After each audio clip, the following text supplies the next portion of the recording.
she said. I want to see what else is out there. You'll still be here if I come back. So I changed my locks. Now she's locked out of my life, literally. Hey viewers, before we move on to the video, please make sure to subscribe to the channel and hit the like button if you want to see more stories like this. Thanks. I used to think that being a safe partner was a compliment.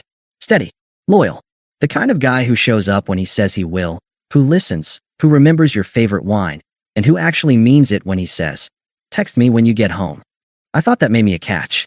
Apparently, to Kayla, it made me plan B. We had been together for just over 2.5 years. I met her at a friend's rooftop party, back when she was in the middle of changing jobs for the third time in a year. She was charismatic in that messy, intoxicating way, big laugh, chaotic energy, phone always lighting up. I was quieter, more grounded. I'm a software developer, pretty introverted, not the life of the party. But something about her drew me in, and she said I made her feel safe for the first time in her life. Looking back, I should have realized that safe was just her code for predictable. I helped her get her finances in order after she admitted she was drowning in credit card debt. I let her move in with me rent-free when her roommate situation went south. I stayed up late when she was spiraling about work, about her mom, about friends ghosting her. I was there through the meltdowns and the makeup tears. That's not me bragging, just context. Things started shifting around 6 months before everything blew up. She got a new job in digital branding at a co-working space downtown, and suddenly every night became team drinks, influencer events, and wellness mixers. Her new friends were all about open vibes, casual hookups, and keeping your energy free.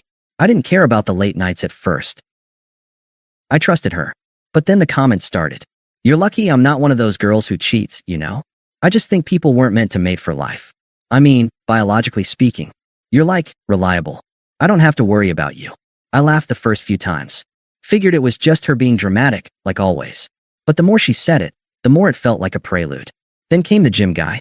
His name was Zeke or Zach or something that sounded like a pre-workout brand. She met him at the fitness studio her new job gave her a free membership to. Suddenly, she was doing partner workouts, going to recovery smoothies, and talking about how motivated he made her feel. Don't be weird, she said once when I asked if something was going on. He's just energy. You're home. At the time, I thought that was supposed to be reassuring. Then, one Thursday night, she came home late. Like after midnight late. I was in bed already, half asleep. I heard her heels on the hardwood, the fridge door open, a clink of the wine bottle. She came into the bedroom without turning on the lights and stood there for a second. I need to talk to you, she said. I turned on the lamp. She looked too composed. Sober too. This wasn't a drunk ramble. Whatever was coming, she meant it. I've been thinking, she began, and I feel like I'm not done exploring. Exploring what? People. Myself. What's out there? I don't want to cheat. I just want to experience life more fully. And I feel like we've gotten so settled. I didn't say anything. I'm not saying we should break up, she added quickly. I just think maybe I should be allowed to explore a little. You'll still be here if I come back, right? I blinked at her. What? She sat down at the edge of the bed like we were discussing weekend plans. You're my safe space. You're always steady.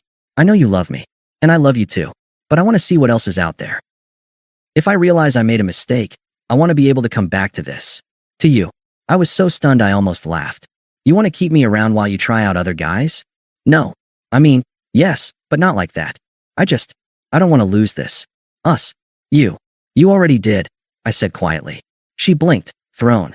Brandon, come on. Don't be dramatic. You're just afraid I'll find someone better. I didn't argue. I didn't scream or throw things or beg her to stay. I just nodded, stood up, and said, thanks for being honest. That was it. I went to sleep on the couch. The next morning, she acted like things were still in limbo. Gave me a soft smile as she packed a bag, kissed me on the cheek like we were on pause. I'll text you, she said. I just need some time to figure things out. I didn't reply. I didn't have to.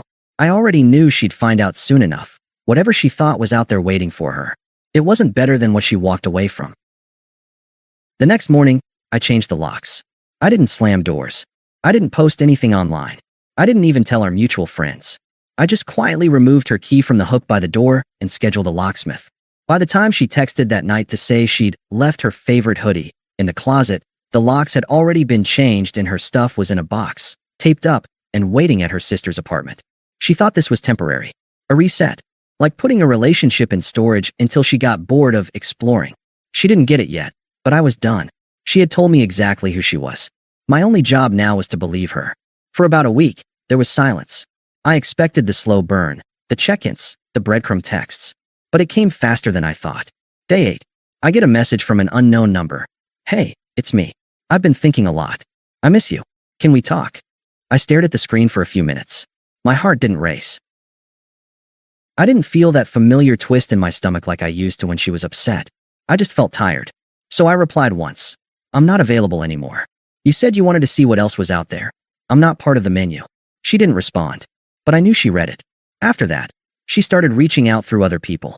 Mutual friends began hinting that Kayla was going through something. Her coworker messaged me on Instagram saying, she still loves you. She just got caught up in all that influencer crowd bulls ***. She regrets everything. I left it on read. Then came her sister. She's a mess, Brandon. Like, actually not okay. She cries when your name comes up. I think she thought you'd wait. Exactly. That was the problem. She thought I'd wait. She thought I'd be there like a doormat in boyfriend form. That I'd patiently hold her spot in line while she sampled other guys. What she didn't understand, what people like her never understand, is that quiet doesn't mean weak. Some of us don't explode. We just disappear. Meanwhile, her chaos caught up with her. Zeke, the gym guy, he lasted maybe 3 weeks. Someone saw him making out with another girl at a rooftop party and posted it on a story Kayla was tagged in. I didn't watch it, but a mutual friend did. Said Kayla went ballistic in the comments section and started airing all her drama publicly. That's when her influencer persona started cracking.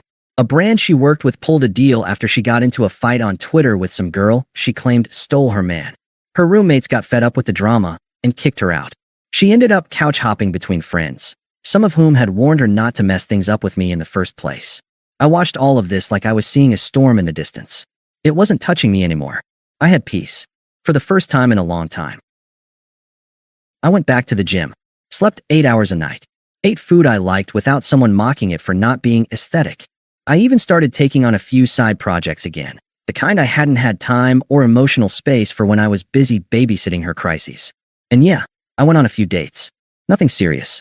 But I realized pretty quickly that there are women out there who don't weaponize your kindness or test your loyalty like it's a game. Then came the voicemail.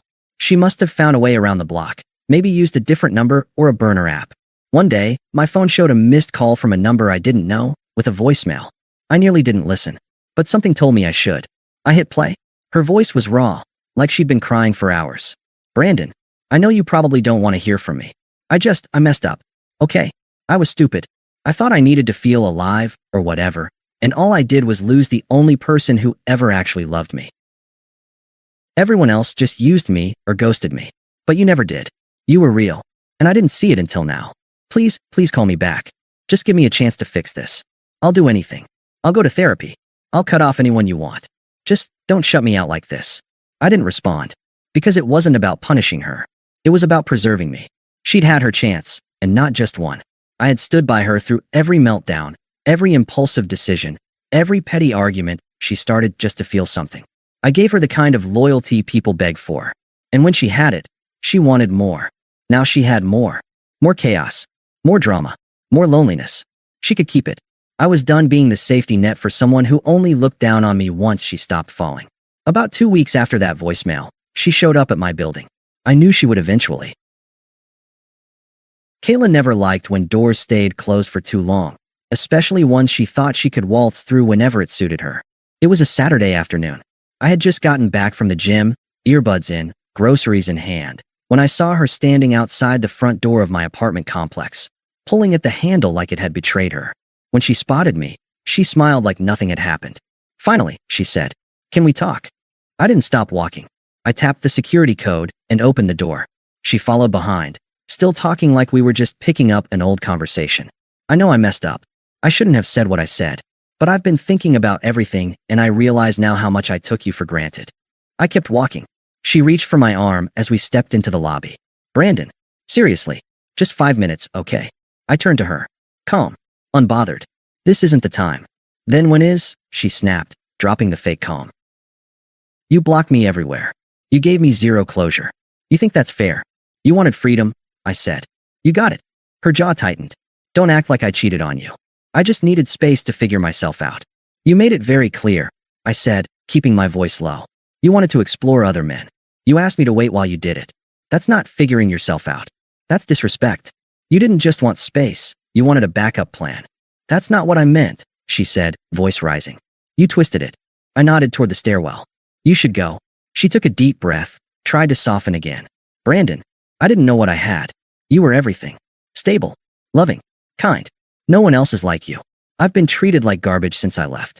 Used, lied to, ghosted. I don't want chaos anymore. I want you. I looked at her, really looked at her.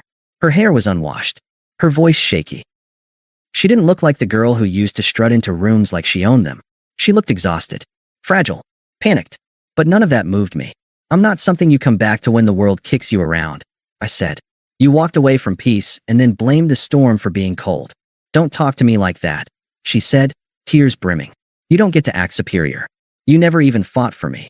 I tilted my head. No, I just respected myself. She stared at me like that hit harder than she expected. You think you're better than me now? No, I said. I know I'm better off. I walked past her and into the stairwell, not looking back. I heard her call my name once, just once, but there was no weight to it anymore. No pull. No history worth revisiting. By the time I got to my door, I blocked her number again. This time for good. For a while, I thought that might be the last of it. But when someone's life starts falling apart, they don't just quietly disappear. They flail. They drag others into the unraveling. Even people who've already let go. And Kayla? She wasn't done dragging. A few days later, I got a call from one of her old friends, Maddie. We'd all gone on a couple of double dates back in the day, and she was always the least obnoxious of Kayla's crew. She sounded annoyed, not sympathetic. Hey, just wanted to let you know, she's telling everyone you abandoned her. I raised an eyebrow. Abandoned? Yeah, like, made her homeless or something. She's spinning this whole sob story about how you ghosted her, and she's been emotionally destroyed ever since. She's the one who left, I said flatly. Told me she wanted to see other people. I know, Maddie replied. Trust me, we all know. She tried to make it sound noble, like some journey of self-growth or whatever, but then the Zeke situation happened, and the influencer crap, and now everyone's tired of her. She's still hanging with that crowd. Nope, they dropped her too. She tried to do some kind of brand collab meltdown apology video, and it just made her look worse. Last I heard, she moved back in with her mom. I didn't say anything. She's gonna reach out again, Brandon, Maddie said. Just a heads up. I appreciated the warning. But at this point, I wasn't worried.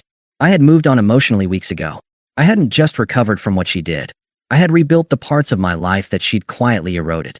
I had peace now. Not silence. Peace. And no matter how loud she got trying to claw her way back in, I wasn't going to let her disturb that again. It wasn't long before Maddie's warning came true. The next Friday night, I got another call from a number I didn't recognize. I let it ring.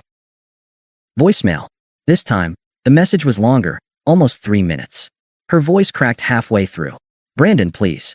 Please just let me talk to you. I know I said awful things. I know I was selfish. But I didn't realize what I was doing. I thought the grass was greener, but all I found were liars, users, and fakes. You were the only real thing. Please just meet me. Just once. If you still want to walk away after that, I won't stop you. But please, let me fix this. I didn't listen to the rest. I deleted it. The next day, I got a text from her mom. Her mom. Hi, Brandon. I know things ended badly, but Kayla's going through a really hard time right now. She misses you. I think a conversation would help you both heal. I stared at the message, then turned off my phone. This wasn't about healing. It was about control. About rewriting the story to make herself the victim again. She couldn't stand that I didn't crumble. That I didn't wait.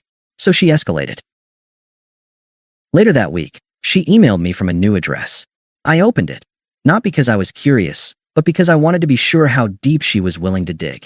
The subject line was, I'm finally ready to do better. Inside, a wall of text. Apologies. Excuses. Blame sprinkled with self-awareness to make it sound sincere. She even listed the changes she'd made, starting therapy, deleting certain friends, reflecting on her attachment style. Near the bottom, she wrote, I know I treated you like a backup plan, and I hate myself for it. You didn't deserve that. But people can change. I have. And if you ever wanted to try again, even slowly, I would do everything right this time. Then she attached a photo. It was the two of us from a trip we took to Colorado a year ago, standing near a waterfall. She was smiling, arms around me like I was hers. I remembered that moment. I remembered how, not even an hour after that photo was taken, she threw a tantrum in the car because I didn't want to stop for a vegan bakery she'd seen on TikTok. I remembered her calling me rigid and no fun, and sulking for the rest of the afternoon. I remembered how hard I tried, even then, to keep things together. And I remembered how little she appreciated any of it. I didn't reply. I archived the message and went back to my day. That weekend, I went to a housewarming party hosted by an old college friend. I almost didn't go. I'm not the most social guy, but something told me it would be good to get out. To just exist in a space where my past wasn't constantly vibrating in my pocket. And I'm glad I did. Because that's the night I met Natalie. She was a graphic designer. Funny, low-key smart. She didn't talk in circles. She didn't pretend to be working on herself while playing 3 different people behind their backs. She asked real questions. Listened to answers. When I mentioned I liked hiking, she didn't roll her eyes or ask how that would look on Instagram. She asked where my favorite trails were. It was easy. Which, after Kayla, felt like a miracle. We started seeing each other casually. I didn't rush it. I wasn't looking to prove anything to anyone. But with every conversation, every quiet morning spent together, every unforced laugh, I realized what real connection felt like. And more importantly, I realized what peace felt like. Meanwhile, Kayla kept trying. More emails. A handwritten letter she dropped off at my building's mailroom. Mutual friends saying things like, "She's really serious this time," or "She finally gets it." But I didn't care. Because even if she was finally ready to be a good person, I was no longer interested in being the prize she got once she finished playing games. She had made her choices. And so had I. By the time fall rolled around, I barely thought of her anymore. Natalie and I were planning a trip up north for the weekend, and my calendar was full of work projects, gym sessions, dinners with people who added to my life instead of draining it. That's when I got the invite. A birthday party, mutual friend from college. I hadn't seen half that crowd in over a year, but it was local, and I figured, why not? What I didn't expect was that Kayla would be there too. When I walked in with Natalie, I caught her out of the corner of my eye. She saw us. Her face fell. And just like that, every role reversed. I was no longer the steady boyfriend she took for granted. I was the man she lost, publicly, clearly, and irrevocably. She was standing by the drinks table, alone, dressed up but tired around the edges. Fake smile not quite holding together. She didn't come up to me that night. Just stared for a moment too long. Then looked away like it hurt to breathe. I didn't acknowledge her. I didn't need to. I had already said everything I needed to say, not in words, but in how completely I had moved on. She was just another person in the room.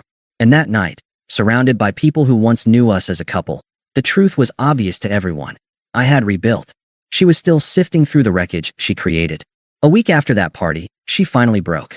I was making coffee on a quiet Sunday morning. Natalie still asleep, sunlight slanting through the blinds, when I got another email from Kayla. Subject line, "You win." That alone was enough for me to know she'd hit her limit. I opened it out of pure curiosity. The message wasn't long this time. No flowery apologies. No fake growth language. Just bitterness. "I saw you with her. I hope she knows how lucky she is. You're not who I remember. You've changed. But maybe that's what you wanted, someone boring enough to never challenge you. You know what? You are safe. That's all you'll ever be. Predictable. And when she gets bored, don't come crying to me." I actually laughed. There it was, the real Kayla. The one who couldn't stand that she lost. The one who spun everything into someone else's fault. Even after everything she'd done, all the pain she caused, she still thought she was the victim because I had the audacity to heal without her. I didn't respond. I didn't need to. But a part of me wondered if she actually believed what she wrote, that safety and stability are boring. That consistency is a flaw. That love only matters when it's chaotic and loud and unstable. Maybe she did. Maybe that's why her life looked the way it did now. Unstable job, fake friends, a revolving door of guys who used her and discarded her like a trend that expired. Because some people only value the fire, even if it burns them every time. Later that week, Maddie texted me again. So, she's in full meltdown mode. Apparently, she messaged like 4 of your coworkers asking if you're single. One of them told her to back off. "You good?" I replied, "Perfectly." And I meant it. Because it wasn't just that I had moved on romantically.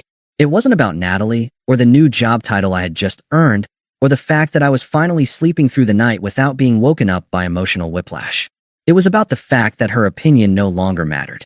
Her sadness no longer triggered guilt. Her insults no longer stung. Her voice, once familiar and loud in my head, was now nothing but static. I had done the hardest thing someone in my position could do. Not beg, not retaliate, not try to make her see the error of her ways. I had simply walked away and never looked back. And I had stayed gone. I didn't need revenge. I didn't need her to hurt the way I hurt. I just needed her out of my life, and she was. Forever. She tried every door she could think of. She found out I'd changed the locks. She never realized those locks weren't just on my apartment. They were on me. About 2 months after that last bitter email, I got invited to an engagement party. A mutual friend, Jesse, was getting married, and he and his fiancée were throwing a backyard celebration. Nothing too formal. Just good people, good music, and way too much sangria. Natalie came with me, of course. We didn't make a grand entrance or anything. We just showed up a bit late, holding hands, laughing at a dumb inside joke about a dog we saw on the way there. I didn't even think about who might be there. It had been long enough. But as soon as we stepped into the yard, I heard the voice. Oh, Kayla. She was standing near the snack table in a coral dress that tried a little too hard. Next to her was a guy I didn't recognize. Tall, overly tan, clearly bored out of his mind. She was frozen mid-step, eyes locked on me, then on Natalie, then back on me. Her fake smile collapsed so fast I actually felt secondhand embarrassment. I didn't flinch. Didn't even tighten my grip on Natalie's hand. Just nodded slightly, like I would to any other acquaintance. We walked past her without stopping. Later, as I stood talking to Jesse by the grill, Kayla approached. Alone this time. The boyfriend, or whatever he was, had vanished. Probably smoked himself into a corner. She hovered near the patio table for a moment, then finally spoke. Got a second? I turned. Sure. Natalie had gone inside to grab drinks. Jesse had conveniently wandered off. Kayla looked me up and down. You look different. I feel different, I said, keeping my tone light but flat. So that's her? Natalie. Yep. She seems safe. There it was. That same smirk, trying to provoke. But it didn't land the way it used to. Yeah, she is. Safe. Kind. Honest. Everything I used to mistake for boring. Kayla's mouth twisted. You used to be more passionate. Less composed. No. I used to be more tolerant, I said, meeting her gaze. Of chaos. Of disrespect. Of being treated like I wasn't enough unless I was in constant emotional debt. She looked like she wanted to argue. But instead, she said, I didn't come here to fight. Then don't. I didn't think you'd move on so fast. I didn't, I said. It was slow. It was hard. It took a lot of nights staring at the ceiling, wondering how I missed so many signs. But when I finally did move on, I meant it. She paused, clearly hoping I'd say something else. I didn't. So that's it, she asked, voice cracking just slightly. You're just done? I smiled. Not out of cruelty. Just clarity. I was done the moment I realized I didn't need to fix something I didn't break. Kayla blinked, then scoffed. Wow. You've got all the quotes now, huh? Got a little therapist girlfriend helping you write them? She doesn't need to, I said calmly. She just shows me what real love looks like. Kayla's face went red, then pale. I made a mistake, okay? You made a choice, I corrected. Over and over again. And now you're living with the outcome. She stood there in silence, arms crossed like a shield. Look, I added, soft but firm. I'm not angry anymore. I don't hate you. I don't wish you harm. I just genuinely don't want you in my life. But we were, and now we're not. With that, I turned back toward the house. Natalie was walking out with 2 glasses of sangria and a knowing smile on her face. She didn't ask what was said. She didn't need to. She just handed me my drink and leaned into me like I was home. I glanced back once. Kayla was still standing there, staring at us. Not angry, not smug, just stunned. Because in her mind, she'd always assumed I'd be the one who missed her, who regretted letting her go, who'd come crawling back when her flame fizzled out. Instead, I replaced the fire with peace. And peace doesn't chase chaos. Ever. Thanks for watching. Make sure to subscribe to the channel and hit the like button. What do you think about this story? Share it in the comments.